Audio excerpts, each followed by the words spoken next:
తన ప్రాణములను సమర్పించను. లోబడి జీవించడం, తగ్గింపు మనస్సు, అదే రీతిలో లోబడి జీవితాన్ని జీవించాలంట. లోబడి జీవించడం అంటే కొందరు అనుకుంటూ ఉంటాను, నేను చాలా బాగా చదువుకున్నాను, నా పేరు తగ్గ డిగ్రీలు ఎన్నో ఉన్నాయి అనుకుంటూ ఉంటాం. అలా అనుకుంటుంటే అది కాదండి. మనలో తగ్గింపు మనసు కలిగి ఉండాలి, లోబడి జీవించాలండి.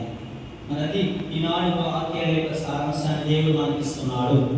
ఈ కృతజ్ఞత అనేది కుటుంబంలోనే ప్రారంభించబడాలి, మన బిడ్డల మధ్యలో ప్రారంభించబడాలి, ఆ దేవుడితో ప్రారంభించబడాలి. అప్పుడే ఆ కృతజ్ఞత భావానికి విలువ అనేది ఏర్పడుతుందని ఈనాడు వాక్యాలు మనల్ని ప్రోత్సహిస్తున్నాయి.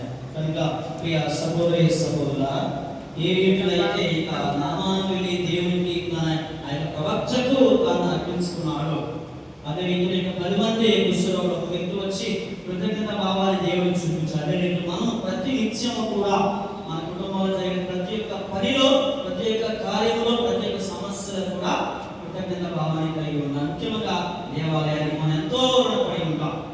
ఈ దేవాలయం అనేది ఎంతో మనం రుణపడి ఉన్నాం. మన జ్ఞానస్థానం ఇవ్వబడింది, జ్ఞాన వివాహాలు ఇవ్వబడ్డాయి, గురువులుగా మేము ఇక్కడ అభిషేకం అనేక రీతిలుగా మనము దీవించబడ్డాం. కనుక అంతటి కొత్త యొక్క గొప్ప కృతజ్ఞత భావాలుగా కలిగి ఉండాలని ప్రార్థించుకున్నాం.